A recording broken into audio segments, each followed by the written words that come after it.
Téléculture, nous y sommes samedi 13 novembre 2021. Invité Chris Anziel Banguide, non-voyant, président de l'association Main de Secours, informaticien, journaliste et surtout, il faut le dire, Chris Anziel, que vous êtes le tout premier informaticien congolais non-voyant. Bonjour.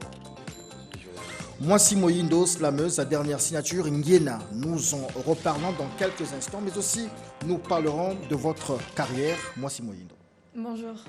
Merci beaucoup. Et donc, tout de suite, du côté de la régie, nous y allons rejoindre Arsi, le réalisateur, pour nous proposer ce beau titre Hosanna de B-Zeiss. B-Zeiss, un ancien rappeur qui s'est reconverti finalement rappeur chrétien. Il était dans la musique dite mondaine. Aujourd'hui, il fait de la musique chrétienne, de la musique sacrée.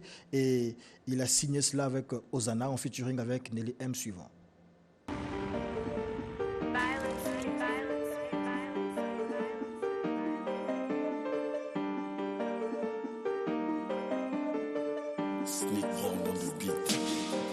Mais pourquoi tu doutes? Son nom est au-dessus de tout, mais pourquoi tu doutes? Invoque-le, il te répondra, mais pourquoi tu doutes encore? C'est lui qui combat pour toi, mais pourquoi tu doutes? Avec lui, les aveugles voient, ouais. Avec lui, je suis confiante. Avec lui, je suis pas méfiante. Avec lui, le diable s'écarte. J'ai foi en lui, il est capable.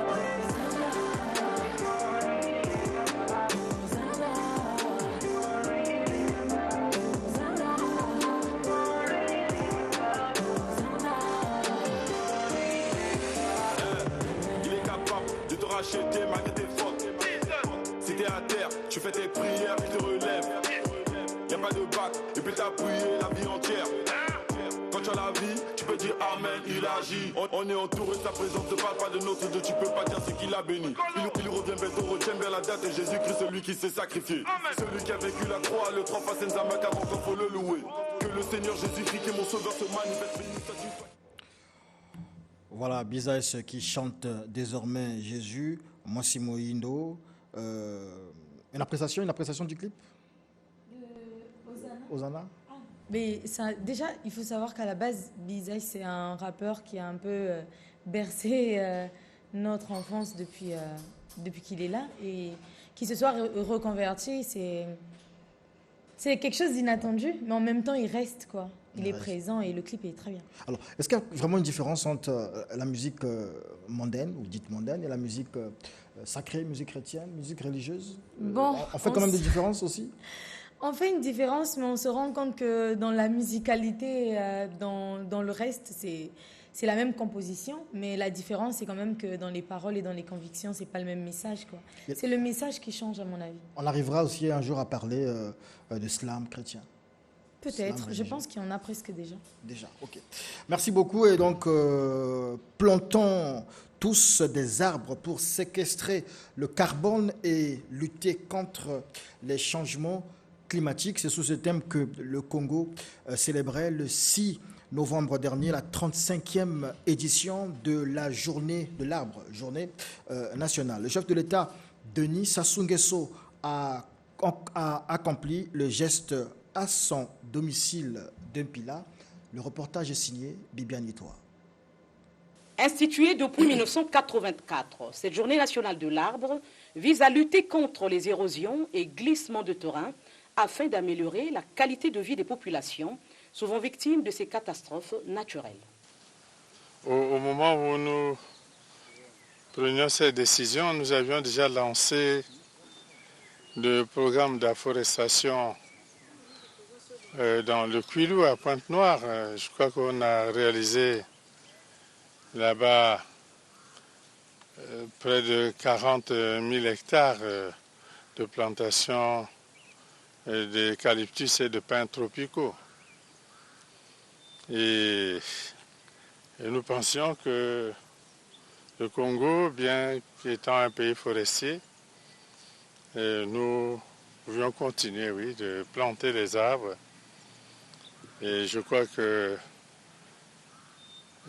c'était une bonne vision. En sus, les forêts et les arbres contribuent fortement à la régulation du climat. Tenez, nos activités quotidiennes, comme conduire une voiture ou une moto, produire et utiliser le bois de chauffe et le charbon de bois, émettent des gaz à effet de serre qui détruisent la couche d'ozone, provoquant ainsi le réchauffement de la Terre. Lorsque ces gaz à effet de serre augmentent dans l'atmosphère, le climat est influencé, l'ensemble de la situation météorologique change et les températures augmentent.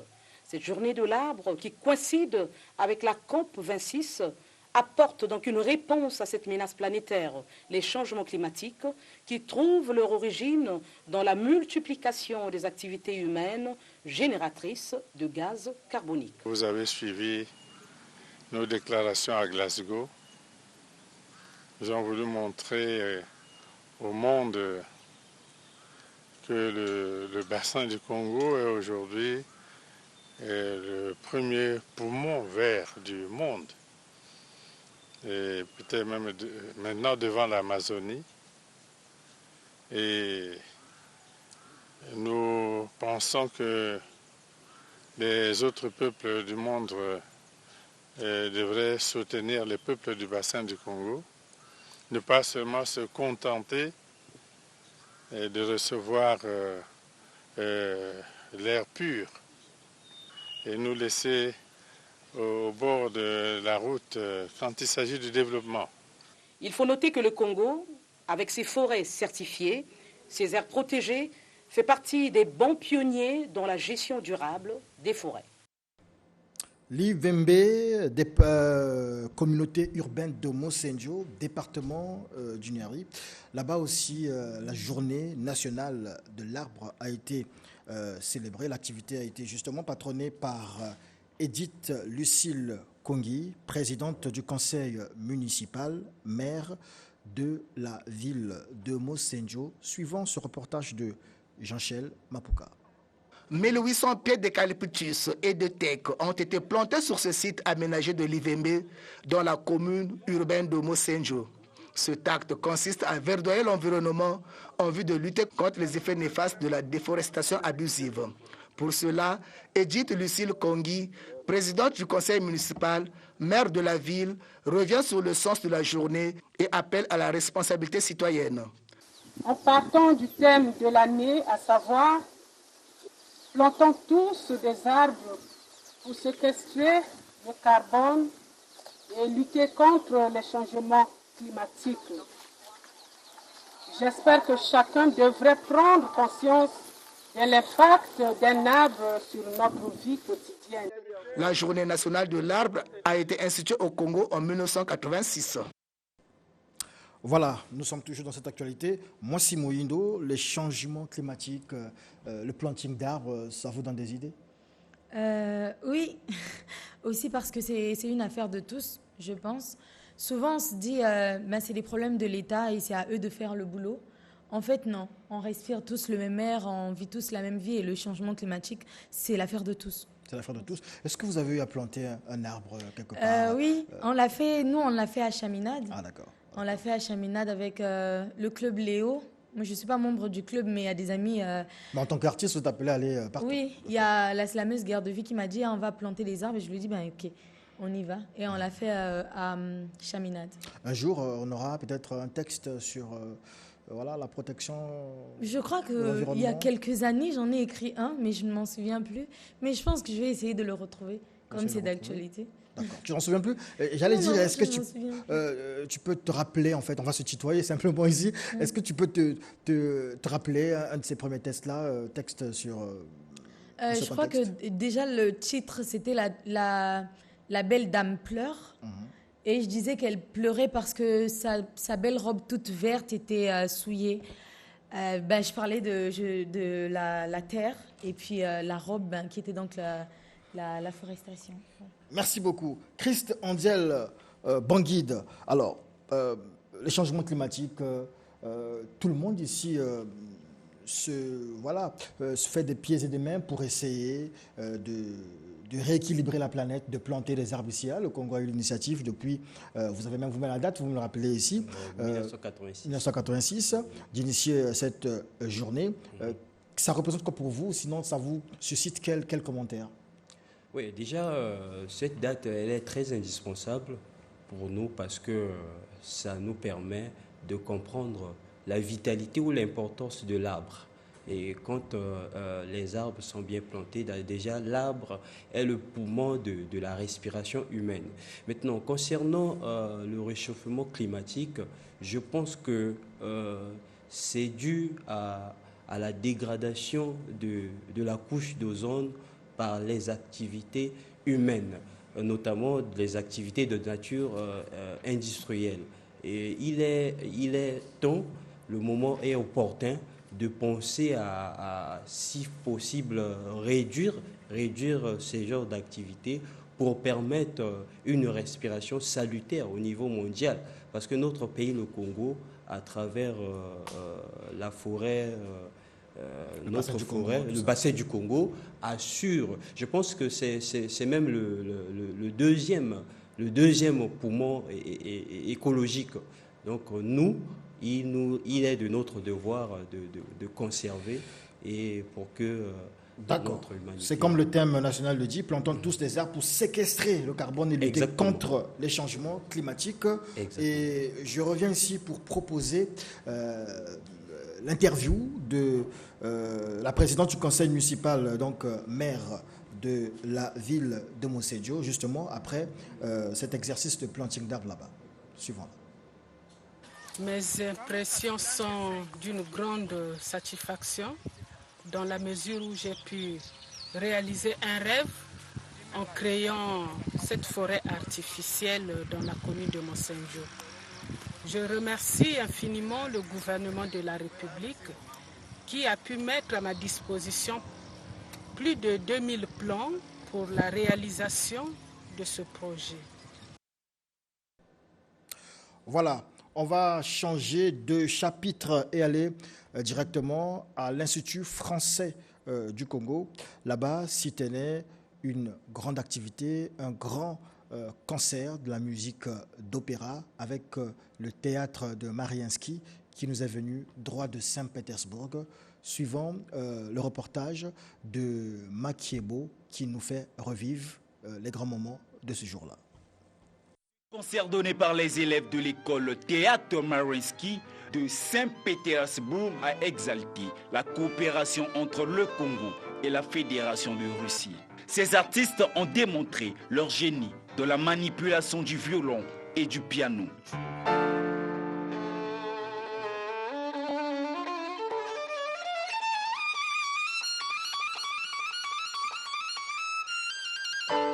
Il est clair que la Russie a intégré sa tradition de la musique classique.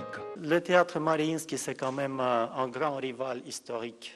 C'est même de ce point de vue, cette performance sera très intéressante pour nous. Le théâtre Mariinsky de Saint-Pétersbourg fut créé au XVIIIe siècle par Lucas du style baroque.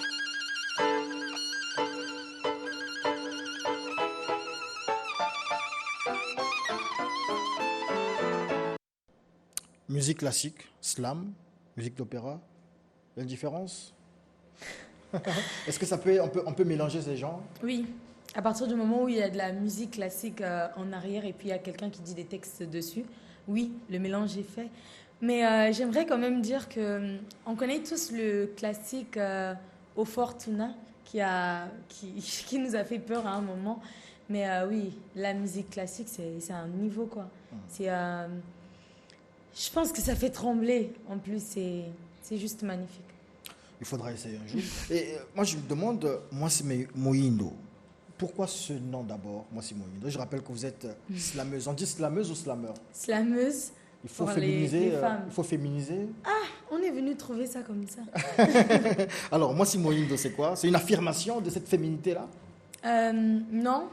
Déjà, Mwasi Moyindo, c'est parce que depuis que je suis toute petite, les gens qui me rencontrent dans la rue, dans les marchés et tout, qui me disent « Ah, ne te dépigmente pas la peau, copa colelo au thé » ou bien, voilà. Les messages que je reçois des gens que je ne connais même pas.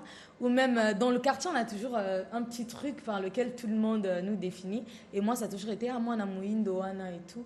Et ça a grandi avec. Au moment où il fallait choisir un nom de scène, je me suis dit « Bon, tout le monde m'appelle déjà Moyindo. » pourquoi pas ajouter le Moissi devant. Comme je pense que je suis une femme maintenant, du coup, ça fait Moissi Mohindo. Moissi Mohindo s'appellerait simplement, par exemple, Mohindo. Mais lorsqu'on dit Moissi, est-ce que c'est, je reviens donc sur cette question, est-ce que c'est aussi affirmer cette identité féminine quand même? Je pense pas. Non, je pense que c'est parce que d'abord c'est beau, parce qu'on choisit aussi par rapport à l'esthétique.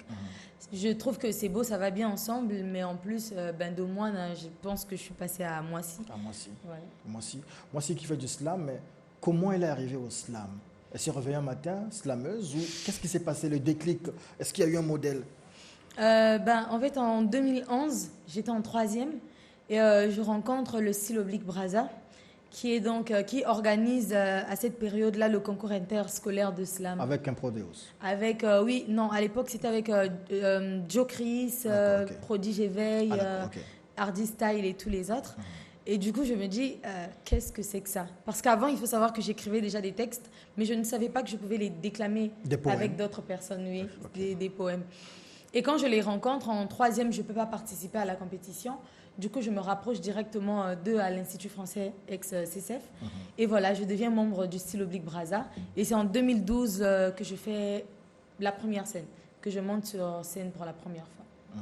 Et c'est parti depuis là? Oui, et c'est parti donc depuis 2012 à aujourd'hui. Zalayo, ça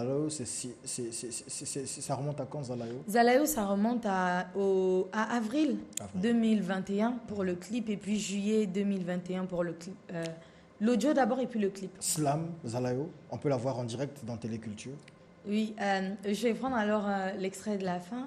Ça sera donc « Qui que tu sois, où que tu sois, regarde dans ton miroir et dis-moi ce que tu vois. Moi, ce que j'y vois, c'est une femme, forte, grande, attendrie, féminine ou masculine, la tête sur les épaules, namoni bouliste. » Alors, on applaudit à la maison là-bas, et même dans le studio, il n'y a pas de problème.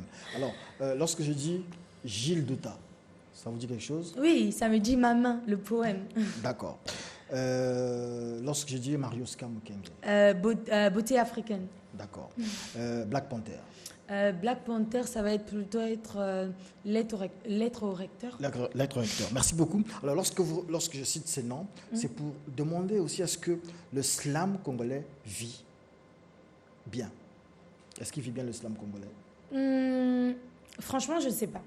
Je ne saurais pas le dire. Je vais parler par expérience. Moi, je n'ai fait que de la scène jusqu'à 2021, de 2012 à 2021. Alors, niveau scène, je dirais qu'au Congo, oui. Ça vit, il y a tout le temps des artistes sur scène, le Style Oblique organise des choses. Il y a des soirées culturelles où on est tout le temps appelés les slammeurs. Mais la question, ce sera, est-ce qu'au niveau digital et au niveau international, est-ce que le slam vit? Je pense que non. Il faut qu'on prenne la place, en fait. Qu'est-ce qu'il faut pour que vous puissiez prendre cette place? Je pense qu'il faut qu'on travaille. Donc vous ne travaillez pas assez? Je pense que non. On ne travaille pas assez parce que, il faut le dire, le slam congolais, surtout là on cite les noms d'ici, ne sont presque pas vus à l'extérieur. C'est-à-dire que on les voit entre nous, on sait qui est qui. Moi, je sais qui est Black Panther, je sais qui est Gilles Douta, je sais qui est Hardy Style. Mais à l'extérieur, je sais qui est Marius K, mais à l'extérieur, on n'est pas vu. D'accord. Est-ce que c'est dans ce contexte-là que Moissi Mohindo signe Ngena? Je pense que là, on dit qu'on n'est pas vu. Peut-être que ce ne sont pas les objectifs aussi de chacun. Mais oui, moi, je pense que je signe Zalayo et je signe Ngena parce que je pense qu'il y a une place, parce que je pense qu'il faut que ça se fasse, parce que je pense que sur le digital, il faut que le slam aussi soit présent comme le rap, comme tous les autres de la musique urbaine. D'accord. Alors, Ngena, c'est la toute dernière, la toute récente signature de Moissi Mohindo. On le suit ici, dans Studio 110 sur Télé Congo.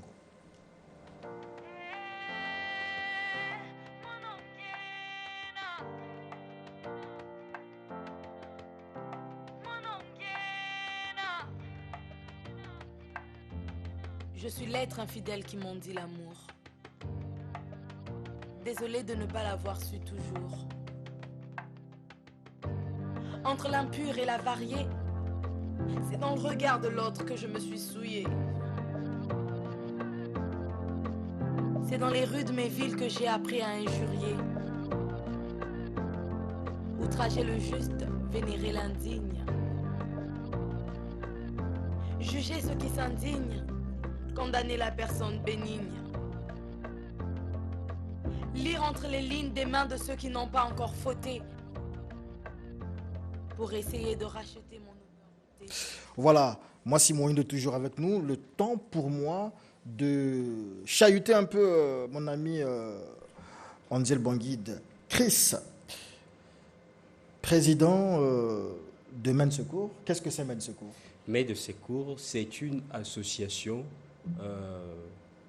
à but non lucratif. Et le but de notre association Main de Secours, c'est assurer la promotion des personnes vulnérables.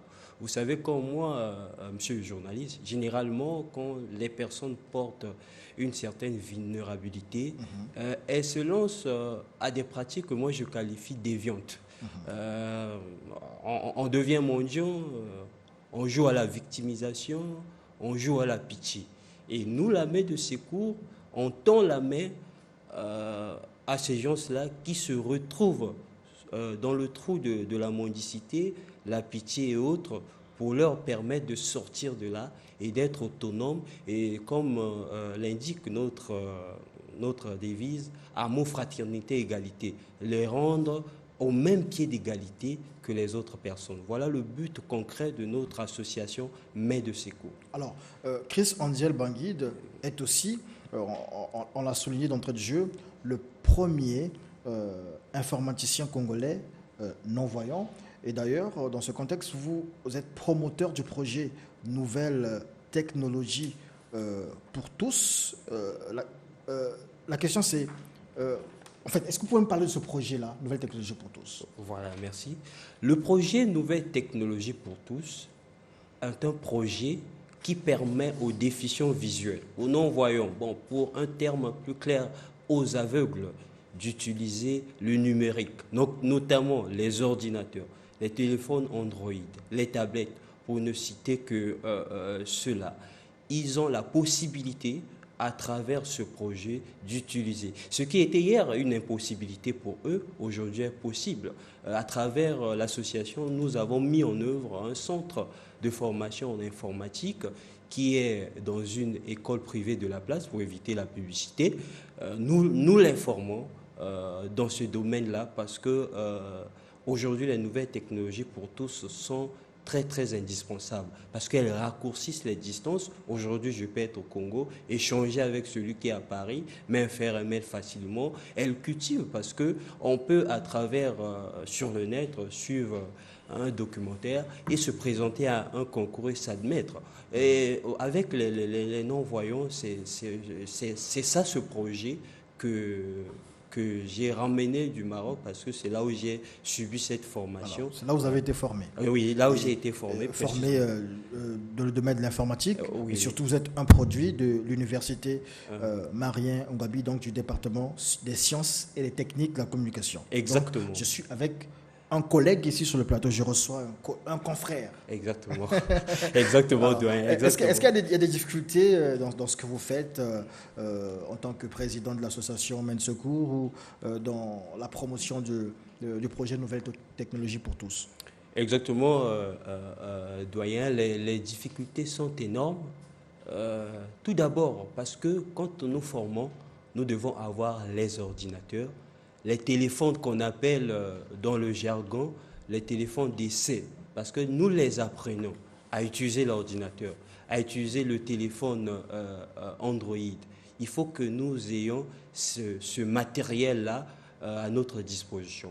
Nous avons par exemple dans notre centre Palmier d'Alfonsine, le centre informatique, nous avons 5 ordinateurs pour près de 50 inscrits. Vous voyez, le nombre de personnes à former est très supérieur à celui du matériel. Tel qu'avec le téléphone, excusez-moi, je peux vous présenter mon téléphone.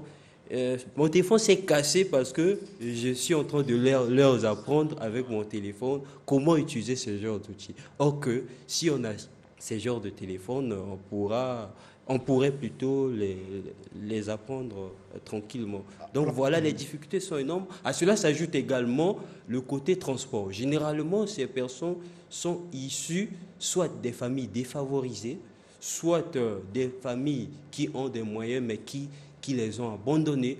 Nous, je tiens à saluer mes parents parce que nous, au moins, on a eu des parents qui ont été riches en volonté et nous sommes devenus ce que nous sommes. Papa qui est un grand producteur, Monsieur Angel Banguide, l'homme de l'Obissa.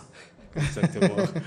Merci beaucoup et surtout, il faut dire que moi, ça m'étonne. On aura l'occasion d'en discuter dans des prochains programmes, notamment dans Studio 210. Nous avons prévu faire une démonstration là-bas. Exactement. Déjà, il faut dire ici que j'ai causé avec Angel Banguide par téléphone, il m'a écrit des SMS, il m'a fait des WhatsApp et tout ça. En fait, je me demande comment ça se passe. Mais on aura l'occasion d'en reparler.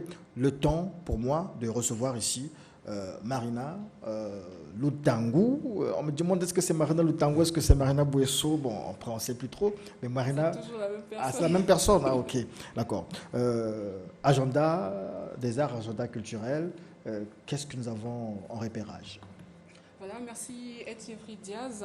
On démarre avec le gospel pour dire que la dernière trompette, c'est le tout récent single de la sœur Lisette Koulous. D'ailleurs, ce single sera présenté cet après-midi au centre missionnaire Rehoboth. À propos, écoutons la sœur Koulous.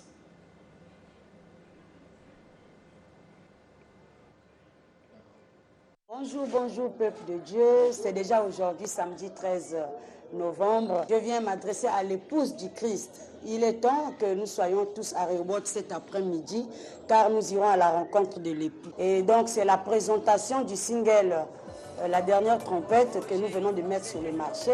La dernière trompette qui n'est autre que le signal. J'interpelle à l'église Corps du Christ que la venue du Christ est proche. Donc venez cet après-midi vivre en live ce que vous avez déjà écouté, la dernière trompette en live. Pour avoir de l'accès,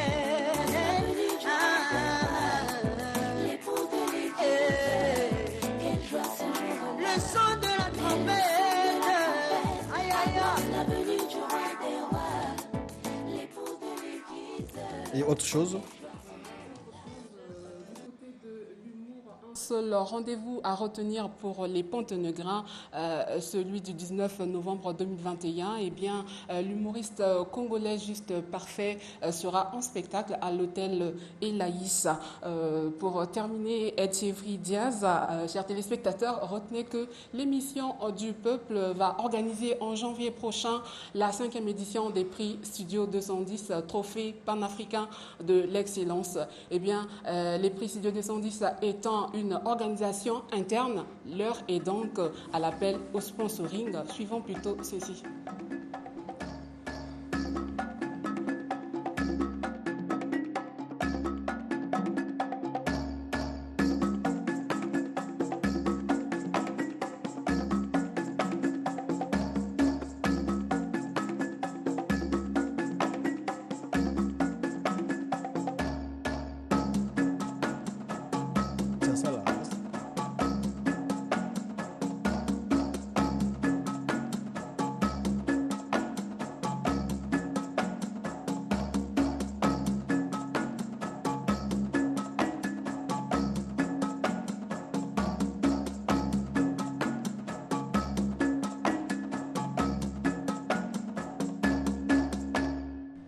Voilà, je ne sais pas s'il nous reste quelques minutes, mais ça sera des minutes mises au service de nos invités. D'abord, moi, Simoïndo. Est-ce qu'il y a des contacts possibles?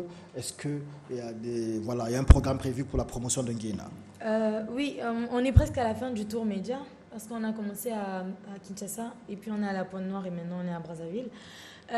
Pour les contacts, ce sont sur les réseaux sociaux. C'est moi Simoïndo sur Facebook, sur Instagram et puis sur YouTube et les plateformes de téléchargement légal.